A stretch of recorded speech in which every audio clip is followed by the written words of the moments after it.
하나님의 말씀은 에스라 10장 1절에서 12절 말씀입니다.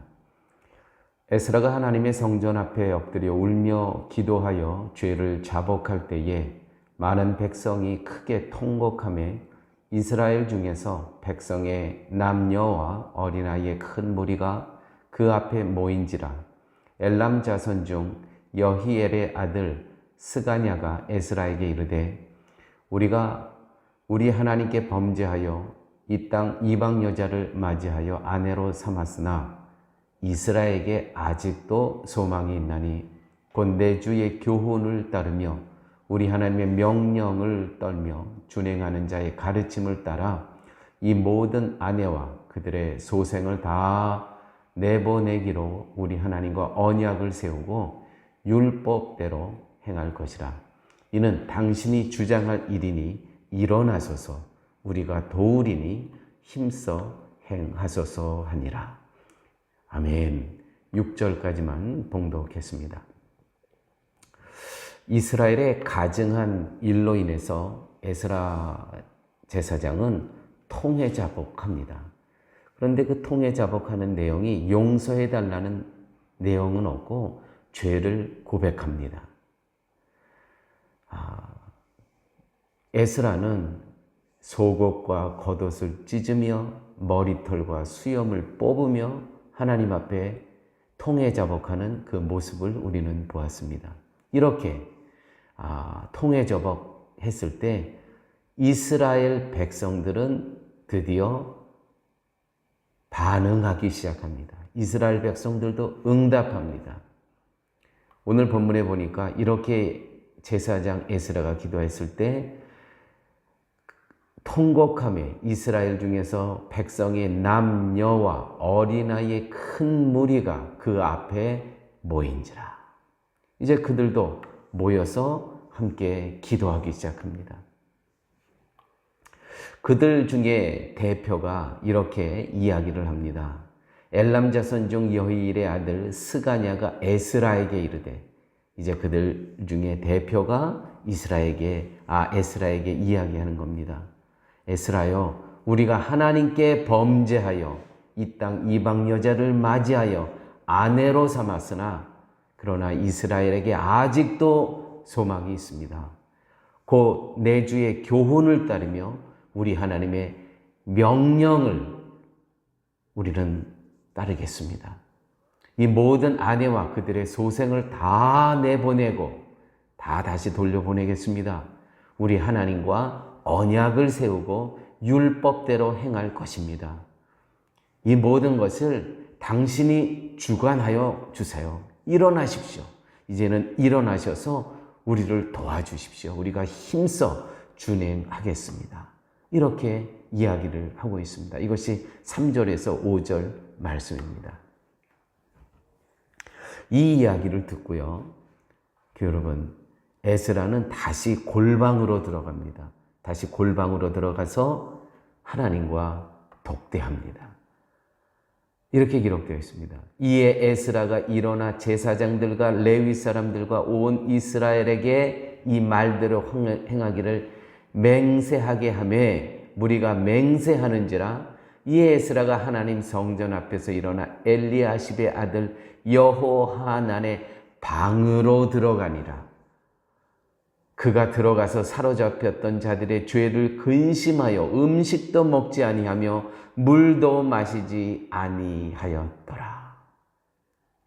이제 또 다시 골방에 들어가서 금식하면서 하나님 앞에 또 다시 하나님과 독대한다는 것이죠. 하나님 어떻게 해야 되겠습니까? 저들이 다 이제 하나님의 말씀을 순종하겠다고 합니다. 또 아내와 또 며느리 삼았던 사람들을 다 돌려보내겠다고 합니다. 어떻게 했으면 좋겠습니까? 하면서 골방으로 들어가서 금식하며 하나님과 독대한다는 이야기입니다. 이런 본문을 통해서 교회가 어려운 일이 있을 때, 어떤 교회적으로 새로운 출발 지점에 섰을 때 교회 지도자는 골방 기도를 해야 함을 깨닫습니다. 저도 오늘 이 말씀에 말씀을 통해 묵상하면서 우리 성도님들의 또한 알게 모르게 모든 죄를 먼저 교회 지도자는 하나님과 독대하면서 제가 먼저 통해 자복해야 된다는 것이죠. 누구 책임이 아닙니다. 모든 교회의 어려움과 아픔과 회개할 일은 목사 책임임을 다시 오늘 본문을 통해서 가르쳐주고 계십니다. 그러나 교회 여러분, 목사뿐이겠습니까? 교회에는 장로도 있고 권사도 있고 집사들도 있습니다. 모든 직분자들이 골방 기도를 해야 됩니다. 하나님 만나서 나의 통해 자복할 기도의 제복뿐만이 아니라 교회 성도들을 위해서, 교회를 위해서. 교회는 직분자뿐만이 아니라 목자도 있습니다. 목자가 곧 작은 교회의 목사입니다. 운영위원들도 있습니다. 성교회 임원들도 있습니다. 이렇게 교회의 지도자들이 어떤 교회에 새롭게 시작하는 출발점에 있어서 우리는 골방 기도를 해야 된다는 것이죠. 교회가 이제 교회 건축을 앞두고 우리가 정말 기도해야 됩니다. 금식해야 됩니다. 하나님의 도우심을 간구해야 될 것입니다. 7절 말씀 보도록 하겠습니다. 7절 말씀에 이제 그 이야기를 듣고요. 이제 골방 기도를 다 마쳤습니다. 하나님과 독대한 에스라의 단호함을 이제 우리는 만나게 됩니다. 에스라가 유다와 예루살렘에 사로잡혔던 자들의 자손들에게 공포하기를 이제 금식하며 하나님께 독대하며 하나님의 음성을 들었습니다. 이제 공포하기를 너희는 예루살렘에 모이라. 누구든지 방백들과 장로들의 훈시를 따라 3일 내에 오지 아니하면 그의 재산을 정몰하고 다 몰수하고 사로잡혔던 자의 모임에서 쫓아내라. 이 포로 귀환 자들의 모임이 있어서 거기서 3일 이내에 오지 아니하면 다 제적시키고 다 몰아내겠다고 지금 이야기를 하고 있습니다. 여러분, 하나님과 독대한 에스라의 이 단호함을 보십시오. 망연자실했던 모습 없습니다. 겉옷과 속옷을 찢고 머리털과 수염을 뽑으며 통곡했던 에스라의 모습은 더 이상 없습니다. 금식하며 하나님과 독대했던 이 에스라는 이제 단호함이 있습니다. 3일 안에 다 모으라. 또한 이렇게 이야기를 합니다. 그들에게 단호함으로 10절, 11절, 12절 말씀입니다.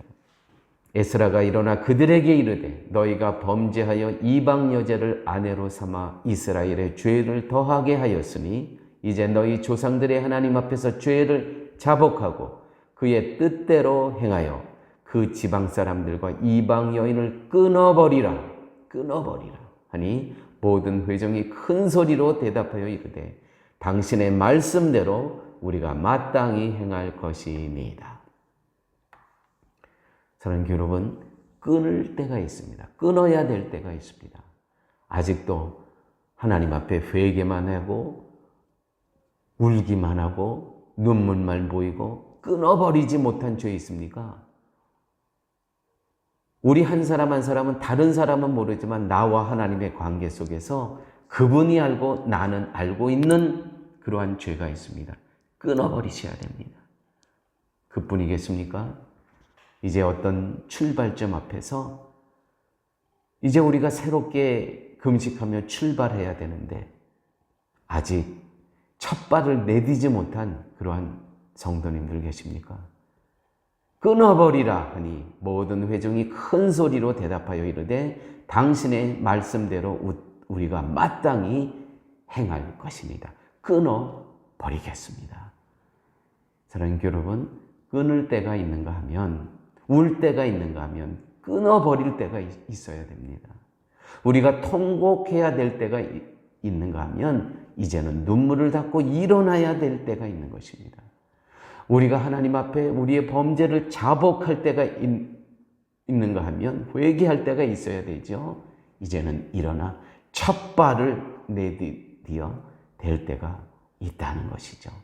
아무쪼록 오늘 말씀 본문을 통해서 결단이 있는 시간 되시기를 바랍니다. 아버지 하나님 감사합니다. 주신 말씀대로 결단할 때 결단할 수 있게 하여 주시고 일어날 때 일어날 수 있게 하여 주시고 첫 발을 내디딜 때 내디딜 수 있는 믿음의 용기를 허락하여 주옵소서. 예수님 이름으로 기도드렸습니다. 아멘.